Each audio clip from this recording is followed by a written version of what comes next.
what was going on brought me back to, we live in a democratic society. Free speech, free religion. As long as you're not hurting anyone, we're free to practice and do anything that we want. As long as we're not hurting anyone. And the fact that we did do it as a team, lock arms, took a knee, as cliche as it sounds, we were doing it as a patriotic community. And I was proud to see what it did.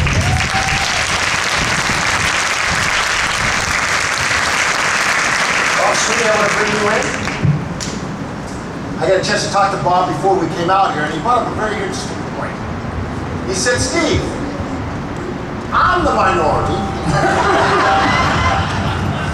in a predominantly white sport. And Bob, being in the Boston Bruins, I want you to express what you meant by that. Well, I was drafted in 1982 by the Bruins, and in those days, the NHL was predominantly Canada.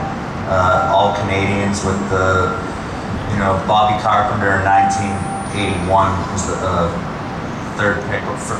first pick overall by the Capitals. No, he was the third pick, but Bobby and I played against each other growing up, and he really paved the way for a lot of Americans coming out as far as being accepted into the NHL. Because a lot of us were, I went to Boston College, we were labeled as a college, thank you. We were labeled as the college kids that maybe we weren't tough enough. The Western Canadian kids were, they can grind it out over an 80-game series. But I think we proved them wrong, and now it's great to see so many Americans in the NHL, so many college kids going to college and then eventually making the jump to the NHL. It is a predominantly white sport, or Canadian sport. What are the Bruins doing as far as reaching out? Well, do you even want to see more African Americans, more Asians, more people? I'd love to see the best players, whether they're African American, Asian. To me, I think when the Bruins had a first-round pick a few years ago, we chose Malcolm Subban.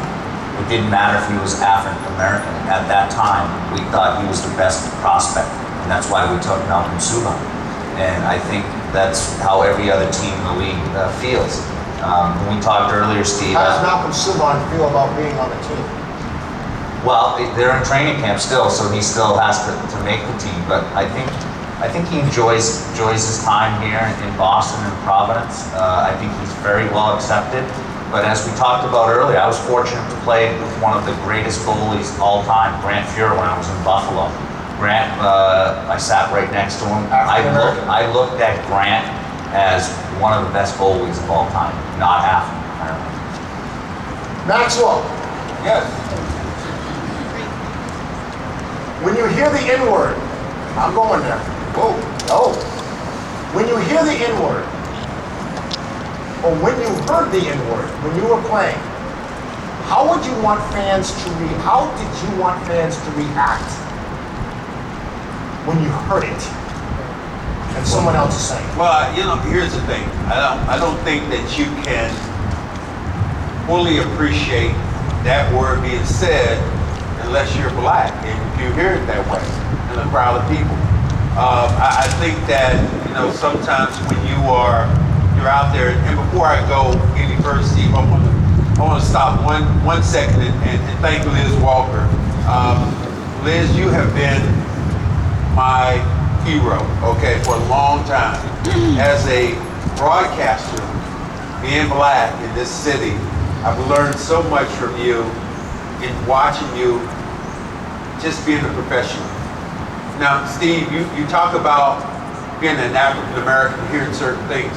When I first became a broadcaster here in Boston, from the South, trying to get my word together, at the time somebody said, well, I was the professor of Ebonics.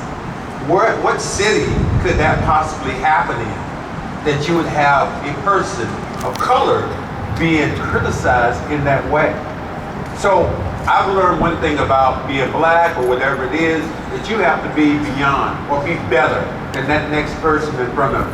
And I would tell any young person out here to look yourself in the mirror and try to criticize yourself. Be honest with yourself as a player, as a person, in your community, whatever you do, take pride in who you are. The examples, it doesn't make you a difference about being called the N-word, using the word, whatever it is. You're better than what people call you. And you have to your testament has to be at that.